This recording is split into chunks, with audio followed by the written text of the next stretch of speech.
going on, guys, and welcome back to another video. I just ended my stream and opened up Wowhead, and I saw this post that was posted about an hour ago. Patch 1.15 build 52212 data mining season of discovery rune changes. There has been some massive nerfs. A couple of buffs, but a lot of nerfs. Let's get into it.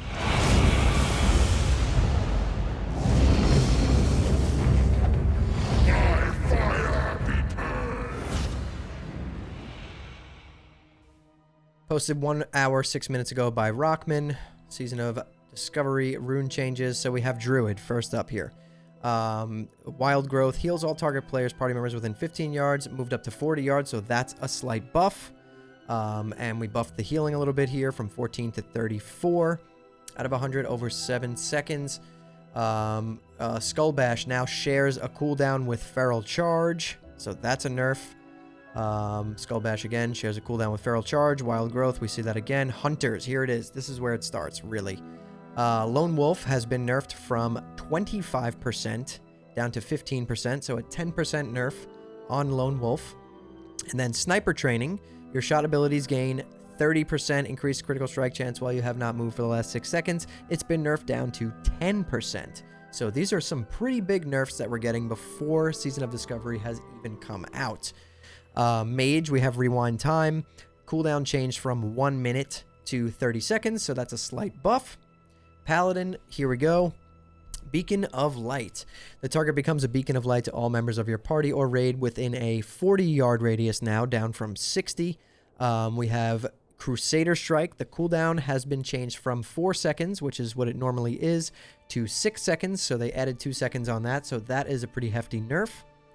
We have Divine Sacrifice. Divine Sacrifice cannot be used while you are under the effects of Blessing of Protection, Divine Shield, Divine Protection, or prevents you from being targeted by those abilities while it is active. Seal of Martyrdom. This one hurt a little bit. Fills you with Holy Spirit for 30 seconds, causing each of your melee attacks to deal 30% weapon damage to up to 3 nearby targets. Crossed out, it just says your target. So apparently there's no more cleave on Seal of Martyrdom, but you lose health equal to 10% of the damage inflicted instead of 2%.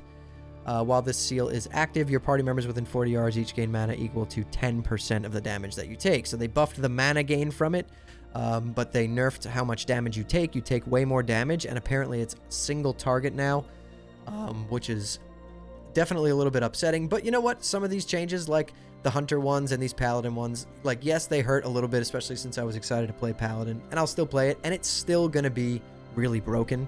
But like, these changes are definitely things that like needed to happen, in my opinion. They were a little out of control. So we already saw Beacon of Light, Divine Sacrifice, Martyrdom. Yep. Okay, now moving on to Priest.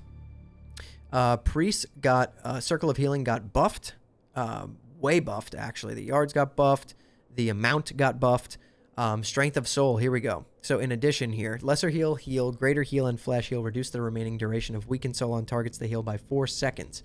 In addition, targets of your Power Word shield will gain Rage from taking damage despite the damage being absorbed, and Righteous Fury will trigger from damage absorbed by your Power Word shield as if it were a heal. So that is a massive buff. That's going to be pretty awesome for priests. We have Circle of Healing again. Yep, the yards got increased and the amount got increased that it heals.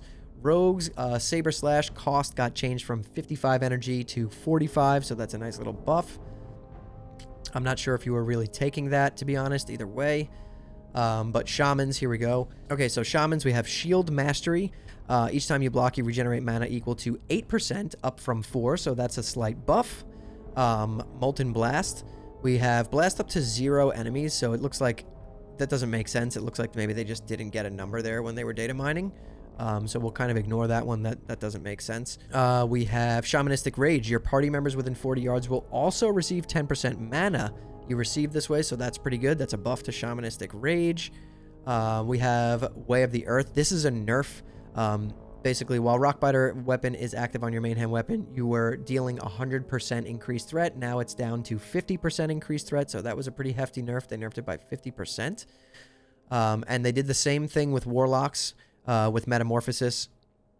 Transform into a demon, increasing armor by 500%, reducing the chance you'll be critically hit by 6%, increasing your threat by 100%. It's now moved down to 50%, but luckily that's the only change here for warlocks. And it was pretty crazy, right? 100% threat is pretty crazy. So these two nerfs, in my opinion, they kind of make sense, right? I don't think they're that bad, but we'll have to see. You might have to just change up some stuff with your builds, but that is nice to see that they didn't do anything else to Warlock there. And then last but not least, we have Warrior.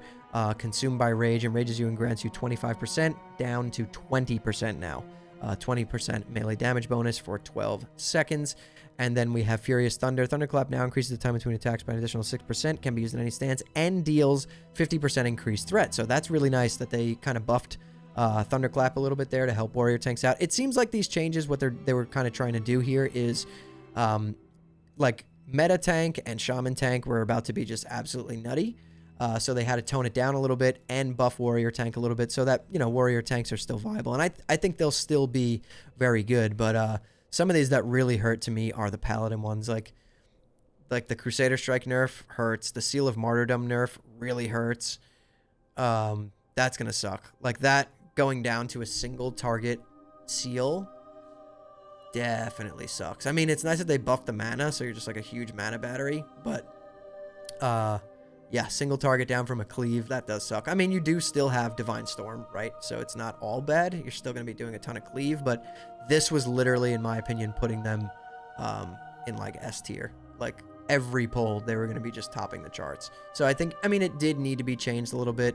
And then the Hunter nerfs are pretty big. I mean, 10% nerf on Lone Wolf, 20% nerf on Sniper Training. That's a lot. You know, that I think that just kind of changed the game and definitely changed up some tier lists. But again, you know, we're not at launch right now. We still have some time. So these things could definitely change again, right? I mean, the Feral nerfs here, Skull Bash sharing a cooldown with Feral Charge. I kind of feel like that was supposed to be in and they just maybe overlooked it. Like, I thought it was kind of weird that you had 2 charges as Feral. I was like, you know, this just doesn't seem like it would be a thing. It seems pretty overpowered. So this kind of was a given. I expected this to happen. I definitely knew that was going to happen. But nice buff on Wild Growth, though. So Druid Heals will be pretty nice. But yeah, overall, some pretty big changes. We still got a week to go, right? We have, well, 9 days until Season of Discovery comes out. So these things could keep changing. And I'll do my best to keep you guys updated. So... if you guys enjoyed this video, hit that like button. Let me know what you think about all these changes down in the comments below. I'd love to get into some conversations with you guys because these are some pretty big changes. And yeah, subscribe to the channel, turn on post notifications so you don't miss the next time I post a video. I'm doing my best to keep you guys updated every step of the way with Season of Discovery. And if you want to hang out with me live, I do stream on Twitch Monday through Friday at 8 p.m. Eastern Time at twitch.tv/hammerdance. I'll drop a link to that in the description below this video. But anyways, guys, that's all I've got for you. Just a quick update. So yeah, thank you all so much for watching and listening in. I'll see you all next week.